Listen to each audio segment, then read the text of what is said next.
Hi, Leather Rokk here.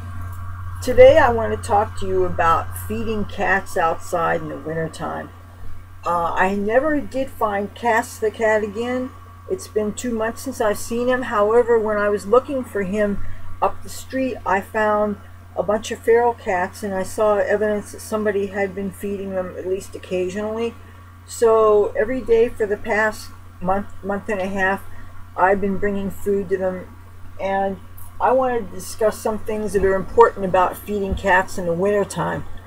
I bring water with me also, and I always pour hot water because, especially when we had the 2 weeks with the below freezing temperatures, if you start off with hot water, at least it'll give the cats a chance to drink it before it freezes over. And it's always good to bring extra water so you can clean out the bowls and things that are left behind. I also like to make my own cat food for them. I bring dry. You could see any brands I can get a hold of, the food that we have for our own cats, and I make cat food for them. I take scraps of food, unseasoned, because a lot of herbs are actually poisonous to cats.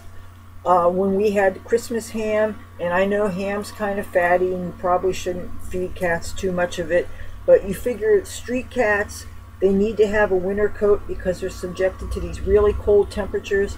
So I gave them slices of ham, any scraps of meat really. I do bring them real canned cat food. Whenever I open up a can of tuna fish or salmon or something for myself, I always save a little bit of it, and whenever I accumulate enough scraps of food, I bring them in a jar like this and I carry it to the site.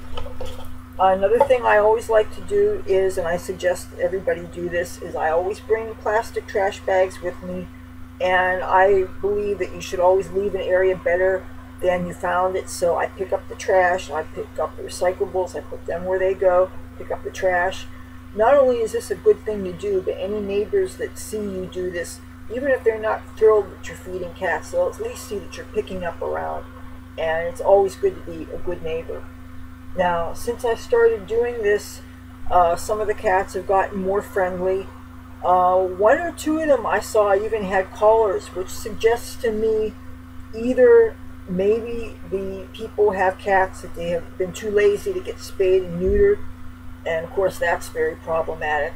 Twice one day I actually had to break up a tomcat that was pursuing a female cat that I'm assuming must have been in heat, and he was a relentless little guy that and I would never chase a cat because I'm a cat lover, but when you see a cat trying to get on top of another cat, the last thing you want is more litters of cats on the street, because you know what happens in the shelters. Most cats that enter the shelter system unfortunately get killed, and there's only one no-kill shelter in my area. The shelters nearest to me, they do kill, and it just breaks my heart to think about it. I haven't really got a chance to meet the neighbors yet, as far as the people who live right next door to where these cats are. It's this tiny little vacant lot that is very close to where I live, that I didn't even know that it existed, because it's funny, you could live someplace for 8-9 years and not even really know your neighborhood. But when I saw these cats and seeing how cold it was, and it breaks your heart when you realize that it's like when it was 17 degrees, one day it was 8 degrees, and these cats are out there, and now whenever they see me, they come running. So almost every day I go out there and I feed them, and I give them water, and I clean up around there. Oh, and another thing, one of my roommates, he threw out a perfectly good, we call it a cat bed, but it was big enough to be a dog bed, and because my cat used it for a litter box, peed on it, my roommate's too lazy to wash something, and I have no problem getting cat urine out of clothes. I mean, if the most 2 washings should take care of it. But he tried to throw this bed out. I fetched it out of the trash, and I actually took it to the feeding site, and I left it there in hopes that either some neighbor who has a cat will take it in, because most of the people around here have washing machines, or until at least we have our next rainy day, the cats can get some kind of use out of it. So I suggest anybody watching here who loves cats, please, if you see that there are sparrows in your neighborhood and nobody's feeding them, you really should feed them. And if you can, set traps for them, so that for the ones that need to be spayed or neutered. And if you do your research, you can find a low-cost spay and neuter services, because it's really important. We have such a problem with pet overpopulation, and it's a rough light for cats on the street, unless of course they have special cat houses, which the ones Alley Cat Allies provides here in Atlantic City. They're actually called dog loos, and they're insulated. I think they're plastic on the outside, and maybe they have styrofoam insulation. And instead of using cloth for bedding, they use straw, because the advantage of straw is it gets wet, it drains easily, it doesn't tend to get moldy, it gets changed twice a year.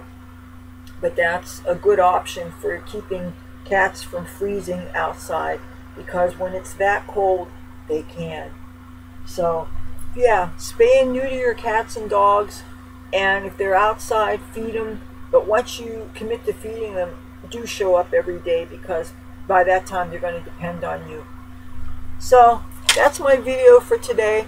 If you like my videos, please subscribe and hit the bell notification thingy, and when you do, you'll be notified when I make my next upload.